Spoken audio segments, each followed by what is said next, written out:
If you can start recording, please. Thank you. Good morning all, and welcome to this Corporate Overview and Scrutiny Committee meeting, which, due to government advice to the public to practice social distancing, will be held virtually with committee members and officers accessing the meeting from remote locations. The meeting is being recorded and will be available via the Council's website to be viewed subsequently. Please can everyone ensure all mobile phones are switched off or to silent mode. Members will have received an electronic copy of the agenda on Wednesday, the 26th of January 2022. And for the record, the agenda can be viewed on the Council's website. Members and officers will be speaking at various points. Sorry, I'll slightly change that. We've got no officers in attendance today. And during the meeting, and those speaking may switch their cameras on at that point, but I'd ask that, with the exception of myself as chairperson, at all other times you keep your cameras and microphones switched off to minimise background noise and interference. Please don't use your microphone until I invite you to do so. Officers from Scrutiny will be supporting the meeting and will be monitoring the use of microphones throughout the meeting, and where necessary will mute those not being used. If any members wish to speak or raise a point or question, they should click the raise hand button at the top of the Teams window, and I'll come to you in turn. Please don't use the instant messenger chat to enter questions or comments. So item 1 is apologies for absence. I don't believe we've received any. No apologies from Tim Thomas, is there, Meryl? There have been no apologies. No apologies. I think everyone else is here. Excuse me, my voice is going again. Item 2 is declarations of interest. If any member has an interest to declare in any matter, please raise your hands. Councillor Gareth Williams, please. Yeah, thanks, Chair. Gareth Howells, sorry. Yeah, no worries. Just want guidance on this. Obviously, we're considering the Brep proposals this morning, and I just want to know whether myself as chair and members, I don't think so, but for the record, just with clarification, have we got to declare any sort of interest on that, or is that accepted as something that's acceptable? I just want guidance on that, because I don't want to fall for any code of conduct. Thank you, Gareth. Thank you, Councillor Howells. Meryl? No, Chair, you wouldn't need to declare an interest in that. Everybody on the COSC committee is also on the Brep panel, and the purpose of today's meeting is for the corporate committee to receive the Brep panel recommendations and the scrutiny committee recommendations, and endorse them for reporting on to Cabinet, consider and endorse them for reporting onto Cabinet. So there's no interest. Thank you. Thanks, Mayor, and thanks, Chair. I just wanted that clarified for the record, just in case. Thank you very much. Thank you both. Thanks for that clarification, Meryl. So yeah, as Meryl said, we've only got the one item today. So I'm going to refer to the Brep report and recommendations. We should have all had the recommendations in our cover report set out in paragraph 9.1 on page 5. So if we go through the can anyone hear me? Yep. I can. Yeah. My screen is frozen. I'll just continue if everyone can hear me. Did you want me to go through the report quickly? Yes, please, Meryl, if you can. Thank you, Chair. So the purpose of the report today is to formally present the committee with the final report of the Budget Research and Evaluation Panel, which is attached to the report at Appendix A, and to present the responses from all of the Overview and Scrutiny committees in relation to Cabinet's draft MTFS budget reduction proposals and pressures, which is attached as Appendix B. They are listed there. I'm not going to go through them all. You've had them in the pack and obviously contributed to them. And the recommendation then at paragraph 9 is the committee is asked to determine whether it wishes to submit the recommendations outlined in appendices A and B to Cabinet on the 8th of February as part of the budget consultation process, subject to any modifications and amendments that the committee decides are appropriate today. Thank you, Chair. Thank you very much, Meryl. Yeah, I'm still frozen, so I can't see anybody's hand on screen. So please, could you shout, or Meryl, could you possibly let me know if someone's got their hand up? So I don't, sorry, carry on. Councillor Alex Williams and then Councillor Rod Shaw, Chair. Thank you very much. Councillor Williams, please. Alex Williams. Hi, good morning, everyone. Just pretty obvious question for me, really, is that Brep has met on 7 separate occasions, and clearly it in my view, it ought to have informed the budget process from an earlier stage. So can I ask Meryl whether Cabinet considered any of these Brep recommendations in the drafting of the budget originally, or is this the only opportunity in which Cabinet will get to see the recommendations in amending its final budget before it presents it to Council?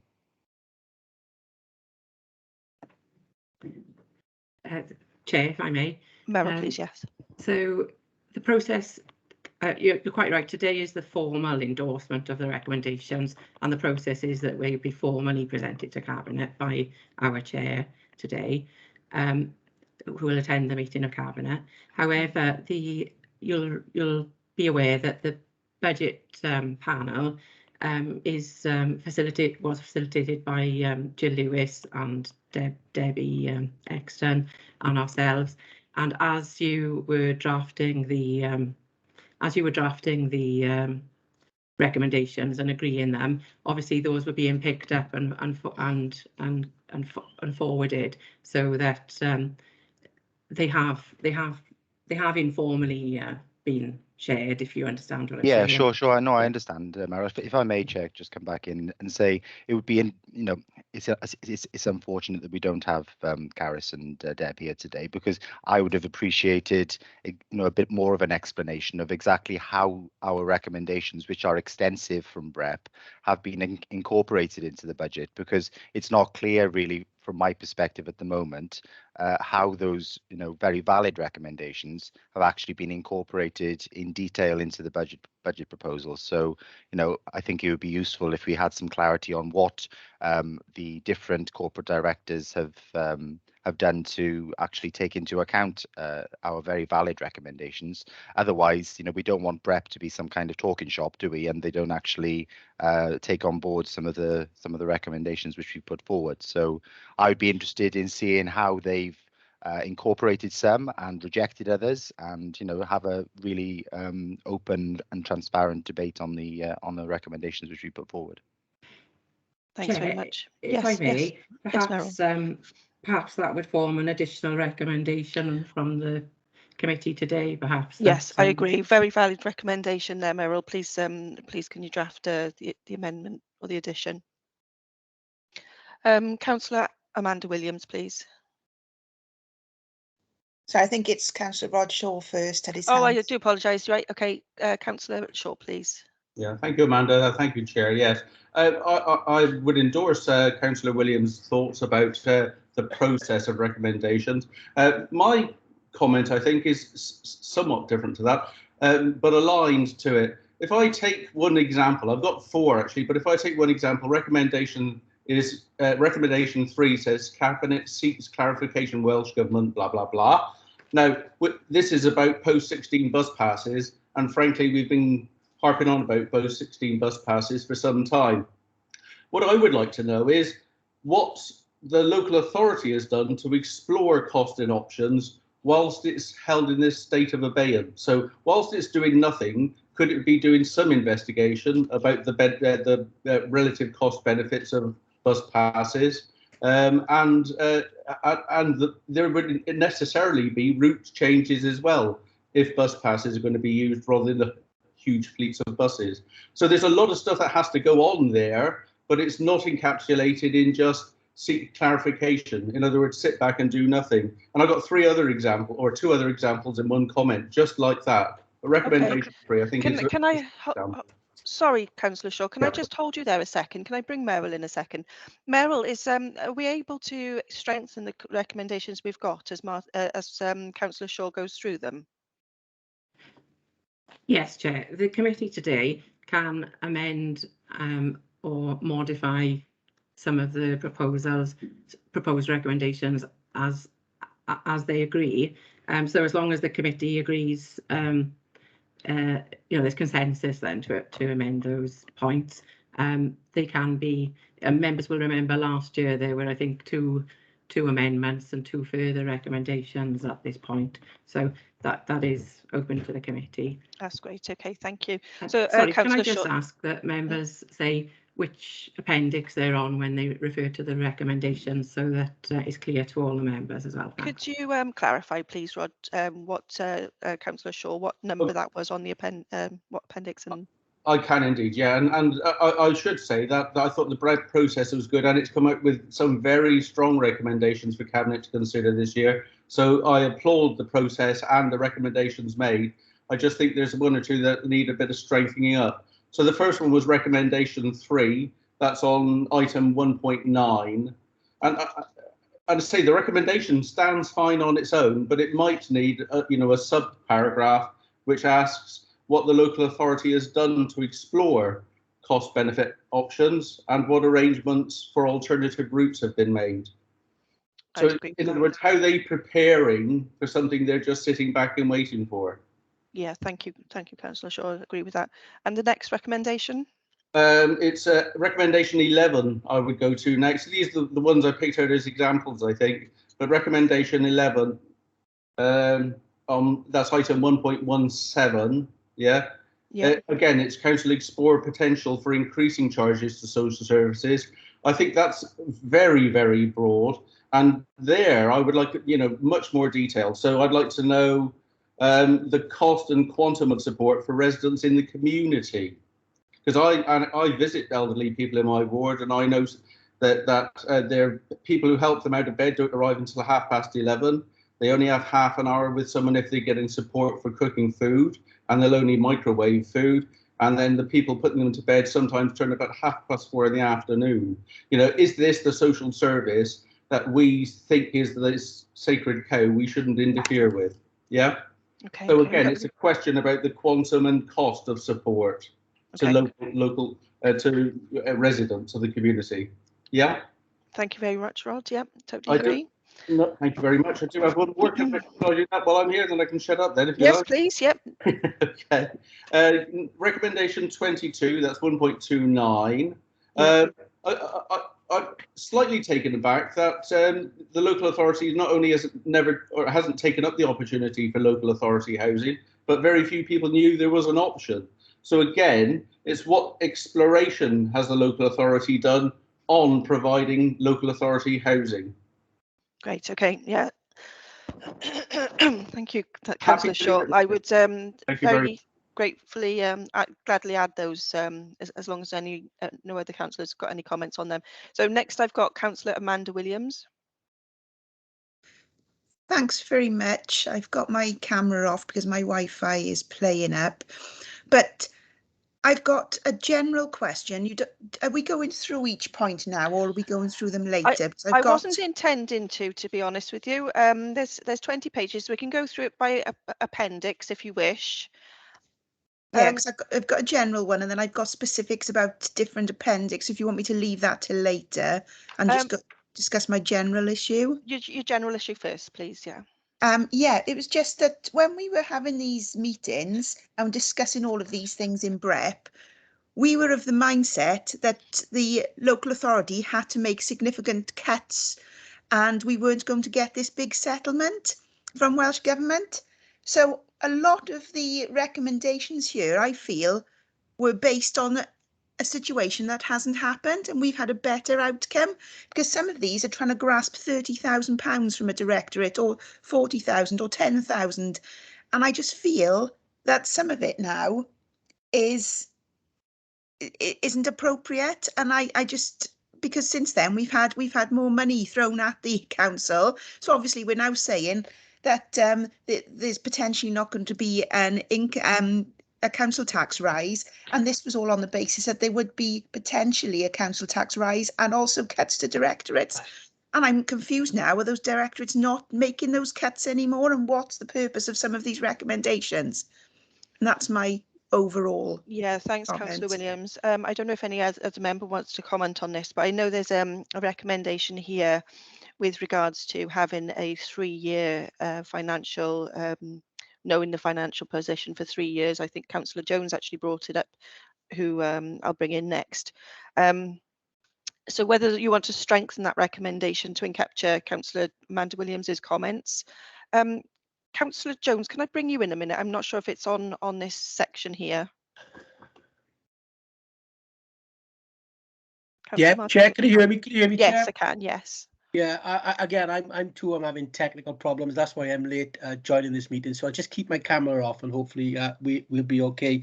Just remind me what Councillor Amanda Williams has just as explained. Could you do that for me, please? Yeah, absolutely. So Councillor Williams is a bit annoyed that we went through the Brep process and then we've got the recommendations, which now seems slightly void because of the additional funding that we've had in the council. Have I captured that, Councillor Williams, please? Yes, because these recommendations are based on us potentially having to have big cuts in directorates and an increase in council tax. So it's trying to scrape together as many pennies as possible from whatever we can. Thank you. Councillor Jones? Yeah, thank you, Chair. I think from my perspective, Chair, I think what Brep has achieved this year is really setting the scene then for essentially financial planning for the next 3 to 5 years, because these recommendations, I think, are very good. They outline lots of opportunities for further discussion and lots of opportunities really to I think, improve working relationships between Scrutiny, Corporate Management Board and the Cabinet. So I think what I would like to introduce perhaps is just a general view, and I'm picking up really on what Councillor Alex Williams said about having a response.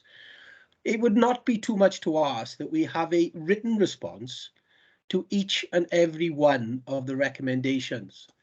Now, I'm not suggesting in any way that we have War and Peace, not at all. But a narrative response to each recommendation will then give members the opportunity to consider, to digest, to perhaps have more points which were worthy of discussion. But I think that narrative is important because all too often, and you know, I have to accept this as a former chair of Brep, we've relied on a verbal response, and that verbal response tends to get lost. Okay. So this narrative response, I think, is important, and it will set the scene, I think, for financial planning for the next 3 to 5 years.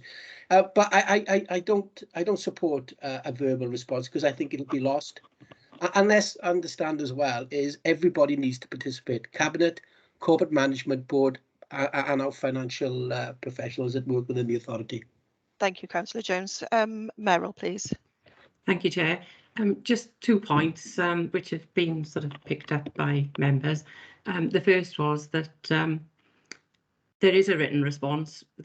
Following this meeting and the finalisation of the recommendations from Brep and the scrutiny committees, these recommendations we presented to Cabinet on the 8th of February.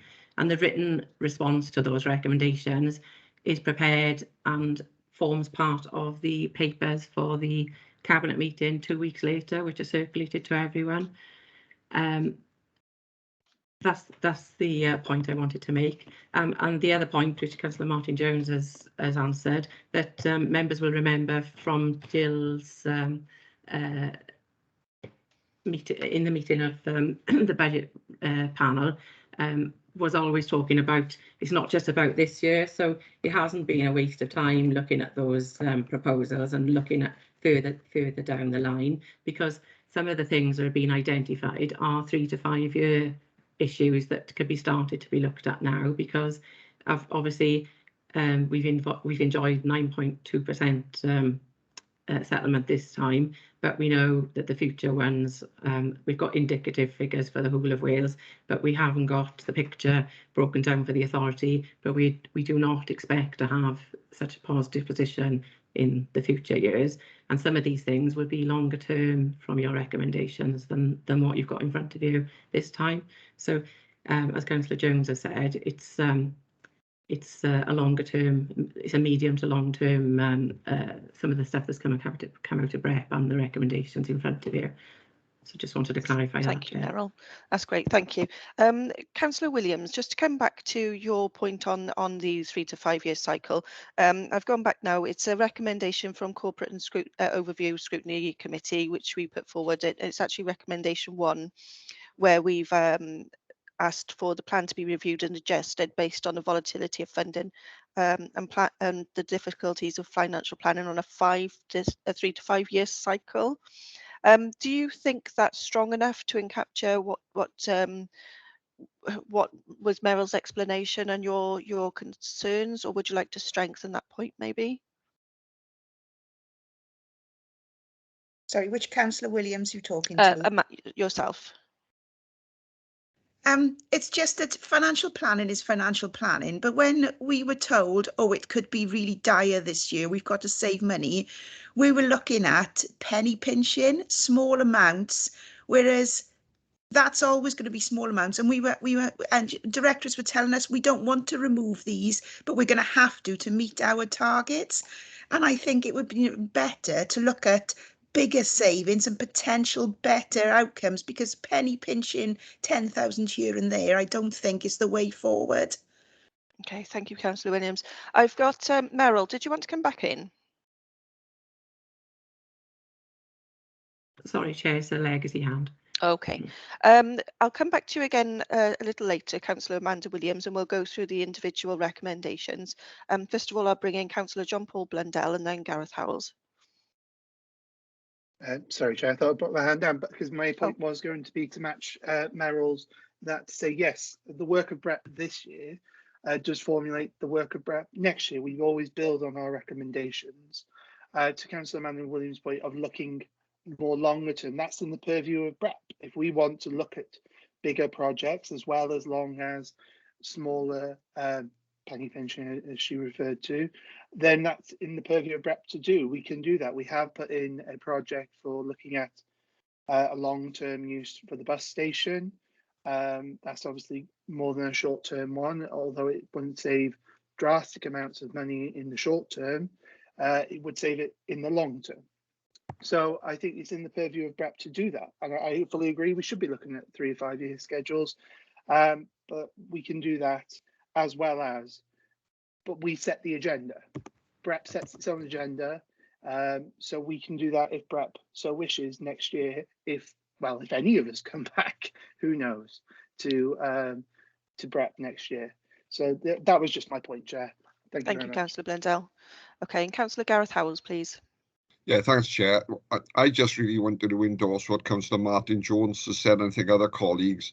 I think whilst Councillor Amanda Williams is right to say that the Brep sort of a lot of discussions were sort of predicated on the perception of being cuts. I think the issue was that we weren't just looking at this year going forward, 22-23. I think there was more of a medium term. You look at some of the recommendations, as has been said, some of those recommendations would not be realised during the forthcoming financial year. So I think there was that element, and I think I didn't get the impression from colleagues that they were just looking with an eye to this year. I think there was more also a view of trying to look at it a bit more long term, and I hope that as chair that was my aim, to encourage as wide a discussion as possible and to ensure that people felt they could have that discussion not just for this year going forward but for longer term. So I hope that does give some sort of pointer on that, although I do recognise that obviously the improved settlement we received from Welsh Government has altered things, but I would have thought that Cabinet would have taken cognizance of that and balanced that out. So that's my perception. I may be wrong, but that's what I always understood. Thank you. Thank you, Councillor Howells. Councillor Alex Williams, please. Yeah, thanks. And that what colleagues have said has endorsed my original point, in that we don't know yet how Cabinet have incorporated our recommendations in the long term into the MTFS. So I would have had much more of a preference for a written response to have been forthcoming for this meeting on how they've incorporated into the medium term financial strategy and this particular budget, so that we could build those considerations into our recommendations for the amended version, which will go to Cabinet. So now, as we've said, we're going to incorporate that recommendation in for future occasions, but it would have been my preference to see it today. Thank you, Councillor Williams. Yeah, very good point. Councillor Matthew Voisey, please. Morning. Unfortunately, I wasn't able to attend many of the Brep meetings due to other commitments work-wise, but I was there at the beginning where we did actually work on the basis that we weren't going to get a particularly generous settlement. Clearly, this settlement is 1 in a 5-year settlement, and we do really need to be setting the base out for next year when we'll probably go back to a realistic settlement. And I think it is important any savings that have been identified are carried through, because there's always slippage and energy costs and one thing and another. So yes, we've had a generous settlement this year, but we should really be looking at, if we hadn't had a generous settlement, what we would have done, and still look at those propositions. Thank you, Councillor Voisey. Yeah, I agree with everybody's comments, and I'm content that the additional recommendations that we're going to put in cover those points. I've got no other hands on that, so I'll come back to the recommendations in turn. Then I won't go through them individually. I'll take them. Take Appendix A first, which is the individual recommendations that members may have any comments on. You might want to strengthen or add additions to those, if there's any hands. Councillor Spanswick, please. Yeah, thanks, Chair. It's which one is it? It's recommendation 6. It regards the ALM bill. Catchment area. No, I was recommendation 7. Sorry. 7. Cabinet reviews the school catchment areas, ensure that recent housing developments are taken into consideration. Yeah. The text above it says it recognised it's a long-term solution. I think it needs strengthening a bit, because as long as I can remember, I've gone on about the catchment areas needing to be reviewed. Just in Brackler, it's a shambles where the catchment areas are, and it needs perhaps strengthening. It needs reviewing, but it needs reviewing urgently. Because I fear the requisite stand will still be a 5 years' time waiting for catchment areas to be reviewed. You would just like to stress that it's more urgent in there, would you? Yeah, it's long overdue. Long overdue. Councillor Amanda Williams, I'm sure you've got comments on this one. Yeah, that was one of the ones that I wanted to raise as well. Yeah. I've been raising it now since I was first elected, which is almost 5 years ago, about the fact that because of the catchment areas the way they are, the first thing is that we're paying for buses to schools because of the old catchments, and that is an instant saving. We need to be looking at making savings. We're ploughing money after money after money in providing buses for children, because there are some children who are in Brackler who get a bus to Coity Primary, and yet people who live on the new Park Derwin estate can't get into Coity Primary. And yet we'd be saving that. I've also said, if we're looking at catchments, looking at safe routes to school.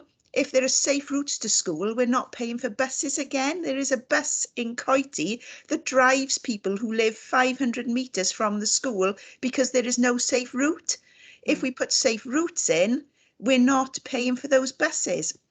Again, you look at Park Derwin now, the local comprehensive school is Pencoed. There is a bus, there's a paid bus from Pencoed, from Park Derwin to Pencoed, and yet 90% of the children in the last 3 or 4 years have chosen to go to Bryn Teg, and yet we're still paying for that bus I agree. to Pencoed. There are instant savings, and it needs to be urgent, because it will just keep going on.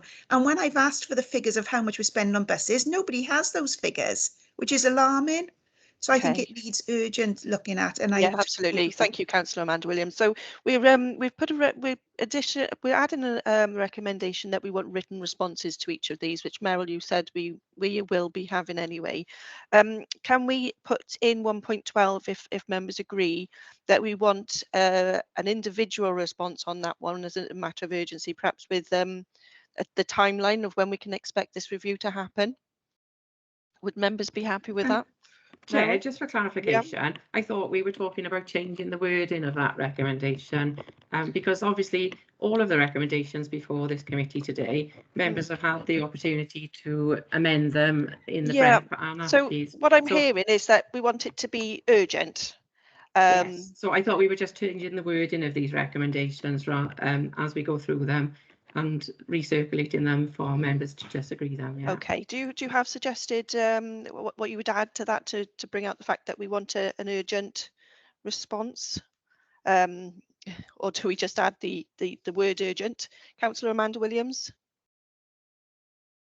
I think we need to also explain that it is because we feel that there are financial savings, because if we're just asking for a review of the catchments, we will have the answer that, oh, it'll all be sorted when the new Welsh school is built because there will be this extra building available for school. Because I think unless we explain specifically that it is down to making savings as well, it'll just come across as we want a review of catchments just because of the number of children going to schools. I think we need to make it clear that it is also down to the fact that if schools are oversubscribed, we're then having to pay for transport for those children to go to another school. Thank you, Councillor Amanda Williams. Meryl, could you have a look back on that and see if you can draft something to uncapture members' feelings on the urgency of that matter? Yes, Chair, I will have to come back to you outside. Thank you very much, that's great. I've I've got Councillor Matthew Voisey. Is that a legacy hand, Matthew? It is, sorry, yeah, I'll take it down Okay, now. no problem. Councillor Gareth Howells, please. Yeah, I was just going to say, just put the word urgently where it says Cabinet urgently reviews. I suspect that's probably going to be the case, to be honest, Yeah, Councillor just Howells. something simple, you know, and the thing is, we can always sort of supplement that by explaining what it is. I'm sure the officer, supporting officer can put some explanation in, because I think that's really what Councillor Amanda Williams and Councillor Giles Spanswick when put in, you know, and I'm fully supportive of that. Thanks, Chair. Yeah, absolutely. Thank you very much. Councillor John Spanswick, please. Yeah, can I just suggest it as Councillor Gareth Howell said, then it's Cabinet urgent reviews of school catchment areas, and at the end, with recent housing developments taken into consideration, in order to also help identify financial savings, I suppose not just financial, it's also carbon, the sort of environment savings and transport. So at the end, then, are taken into consideration to also identify financial savings on transport costs. Something Yeah, like thanks, that, Councillor Spanswick. Yeah, I agree. So Meryl will draft something up there, and thank you very much. They've got no hands up for Appendix A now. Are there any more comments on any other recommendations from the Brep report? No, I got nothing coming up. Oh, Councillor Amanda Williams, please. Yeah, my other one was on car parks, and so I'm trying to scroll through. It was on looking at the staggered approach to car parking fees, because when we were looking at it, we were looking at making savings. But since then, I've left the meeting and I've looked into car parking, and because I wondered why some local authorities were charging substantially lower for their car parking. And I'm not sure if we can actually make a profit from car parking fees. But then the paperwork all suggests that we do. But I thought that the law when it comes to car parking is that we can only break even. So I just wanted to make sure that that's in there as well, that we're not, that we are applying appropriate car parking fees so that we are in a break-even situation, because the costs are very similar to the private car parking companies around as well. And I didn't think that was allowed. I thought they had to be, local authority car parks had to just cover the costs rather than be a competitor to other operators. Okay. So I just like that. So the recommendation you're referring to says Cabinet to review and simplify the charging structure for car parking and taper the free parking facility. I think we had free parking during COVID, which was funded by the COVID Recovery Fund. I think that's what they're talking about, tapering off as we come back into normality, hopefully. Did you want to add to that recommendation? Yeah, because we were doing it on the basis of we were given figures and how much that would save for the directorate, but I didn't think car parking actually, since I've looked at it since, is a saving potential, because you cannot, you know, the money that you're spending on local authority car parks can only break even. You can't actually make savings, because if you're making a saving, then you'd have to have made a profit in the first place, if you see what I mean. Yeah, I've So got a I'd few just hands coming up on. Meryl, do you Yes, want I'd to like come in? I think clarification for just that. to clarify that, Yeah. the parking situation was being funded from the recovery fund, so it was being subsidised. So this recommendation was talking about the tapering off of that free parking to put it back to the position it was in previously. Yeah, I'm personally content with the strengths on that recommendation. I've got a few hands coming up, so I'm not sure. Councillor Voisey or Councillor Ross Penhall Thomas, do you want to add to this particular part of the discussion with the car parking fees? No, I'd like to speak on Appendix A, but not car parking. Okay, Councillor Voisey. Yeah, on the car parking issue, car parking is a very emotive subject. You know, Meryl has hit the nail on the head. There is a cost to running car parks, regardless of whether you think there is or not, and that has to be covered. As in any business or organisation, you can generally make those costs higher or lower depending on what you do, what services you provide. And I think the fees I think Amanda is right that the fees can only cover those costs, but it's what are those costs, and also should all car parks be treated the same? So where you've got car parks where they don't charge, then they still have a cost which needs to come out of the car parks where they do charge. And you know, motorists seem to think that they can park for free where they like, and the reality is we need to discourage car use, and it's difficult because we want to encourage people to come to our towns. It's a conundrum, and you know, at the end of the day, local authority has got to make a decision, and I don't think our fees are excessive, and I think that you know, it's very difficult to compare to the private sector. Clearly, the people do park in private sector car parks, so you know, they're willing to pay. So you know, we do need to consider the cost of taking that then back into proper operation. Yeah, thank you, Councillor Voisey. My feeling is, unless anybody's, I can see Councillor Amanda Williams wants to come back in again. My feeling is that the Cabinet to review and simplify the charging structure actually captures what members have just said. Councillor Amanda Williams, did you want to come back on that one? That's fine. I'm challenging the legality Okay. of it, so I will I'll make my own legal referral about it then outside of this committee. Right, okay. Councillor John Paul Blundell, did you want to comment? Is that under your yeah, it was on this point, Chair, but yeah. I think Councillor Amanda Williams has already said she'll take it outside the meeting. I was just going to say, it is, I think Amanda was trying to get to a separate point to add on to, but Amanda said she'll take it up outside. So that was all I was going to say. Thank you, Chair. Right, okay, thank you very much. Councillor John Spanswick. Thank you, Chair. And if I could just add to the car parking debate first, because it's a separate point I want to make, but there is no legal question there, basically. The fees cover the costs of operating the car park, and should there be any surplus over and above the cost, that can only be spent and is only spent on maintenance of investment in car parking facilities. So there is no legal question really. It's simply that all the income must be spent on car parks and nothing else. Simple as that. Thank you, Councillor Spanswick. The point I want to make though was on recommendation 12, and is Cabinet consider the removal of food waste bags completely? Yeah. But since that was put together, there's been another scrutiny 3, and it seems quite clear from the officers and from the director that removing food waste bags completely would cause more problems than changing the type of food bags, because people might resort to using their own plastic bags, which are worse than the current bags, and it just caused more chaos with the actual anaerobic digesters. So I'm not sure if that recommendation is valid any longer. Right, okay, yeah, I agree. Things have moved on since those discussions, haven't they? Are members content to take that recommendation out? Councillor John Paul, yeah, everyone happy? Chair, I think it stemmed from originally the changing of the waste bags, didn't it? So and members wanted to go further than the changing of the waste bags, because at the moment the council is paying for biodegradable waste bags, which by the time the food waste is actually processed, they don't have time to biodegrade. So it's an extra cost that the council is paying for, which is not there's no benefit to it. So I think to remove it altogether perhaps is going further away. Shall we change to just tweak it to then Cabinet consider the waste bags, a different option of waste bags, or Yeah.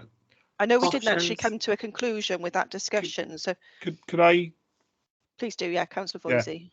I think Meryl's hit the nail on the head. It wasn't to actually remove them, but to change the bags to a less expensive bag.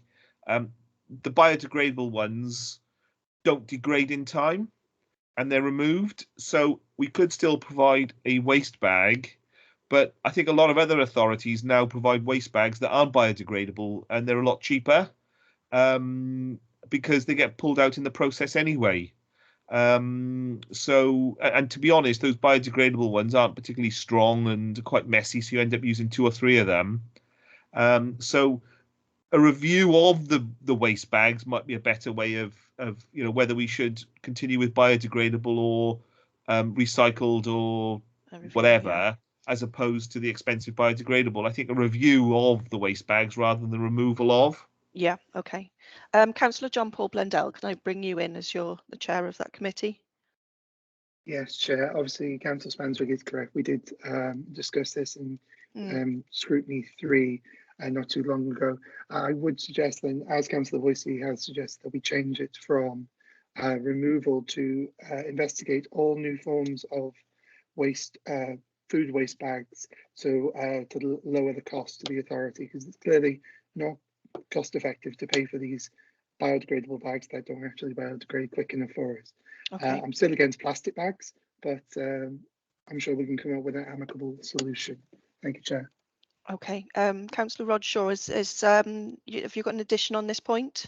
It is really, yes, thank you, Yeah. Chair. It's just I've got several friends in England who think it's peculiar we actually provide any bags for our food containers at all. They have to buy theirs. So the debate about what the structure of them is becomes irrelevant, doesn't it? Yeah, okay, so we got Cabinet to consider a review of waste bags with a mind to the financial costs and yes, exactly. obviously economy. Yeah. Sorry, Okay. can I come in as well? I did have my hand up Oh, on sorry, this. Councillor Williams, of course you can. I think we also, if I recall, that we were taking the bags out and burning them. So I also think we need to include in there the environmental impact as well. We need to look at what is also better for the environment, because if we replace with a cheaper bag, we will still be burning them. So I think we just need to look at the financial and environmental costs of any decisions. Absolutely. Okay, thank you very much. I think that's quite clear what members want there, isn't it, Meryl? Yes, Chair. Yep, great, thank you.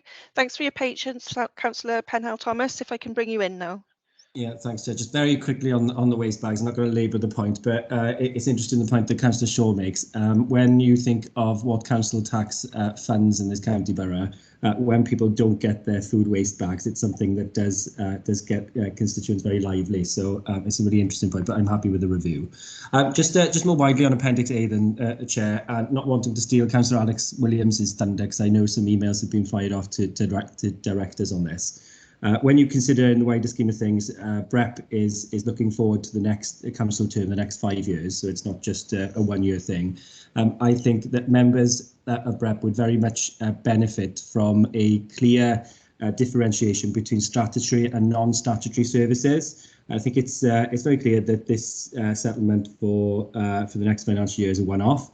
We're very likely to have to deal with significant cuts in the coming council term. I think it would be of benefit for members. We have tried before. I think Councillor Martin Williams would probably agree with me. We have tried before to get a very clear distinction on what is statutory and non-statutory, because as we look to make savings in the future, sorry, Councillor Spanswick, as we look to make cuts in the future, it will be very much down to what is statutory and non-statutory. Now, obviously, if we are forking out quite a significant sum of money in non-statutory services, we'll be wanting, or certainly constituents will be asking questions as to why they're not receiving silver, gold or platinum services when it comes to statutory services. So I really think that will help shape the conversation moving forward for the next council term. If we can make a recommendation on that, Chair, just as addition. Sorry, Meryl.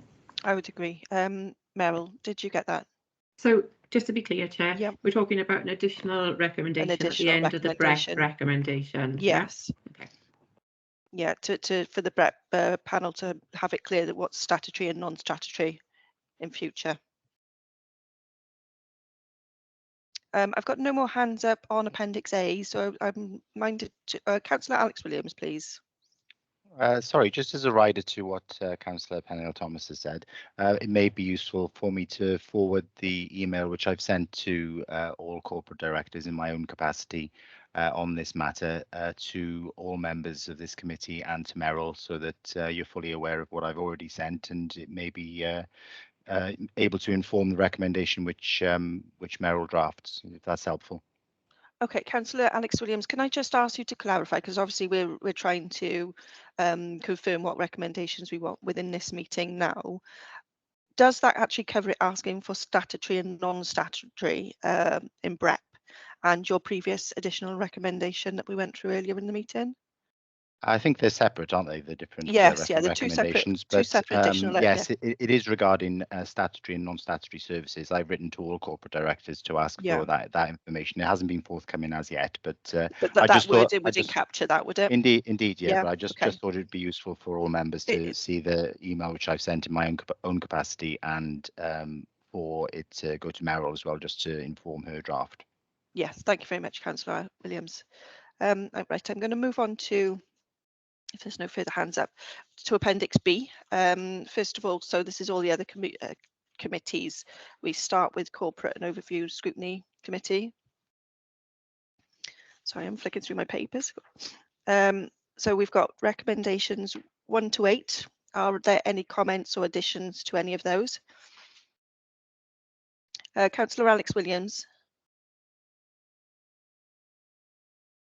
Sorry, that my hand was still up. Oh, right, no problem at all.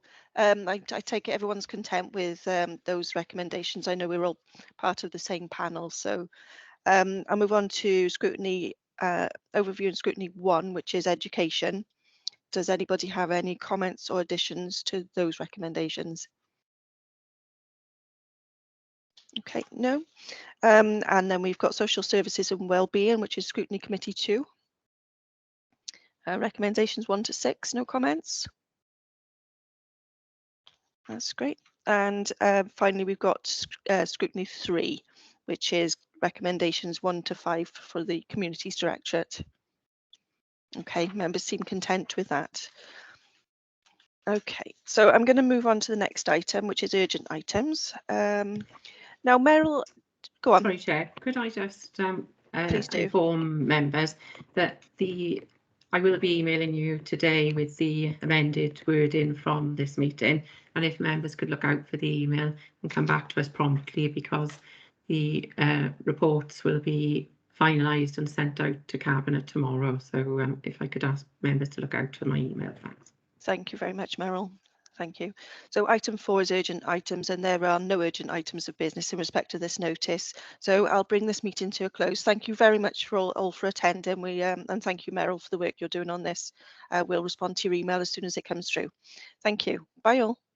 Right, thanks, Chair. Bye. Bye. Thank you, Chair. Thank you, Chair. Thank you. Thanks, Chair. Thanks.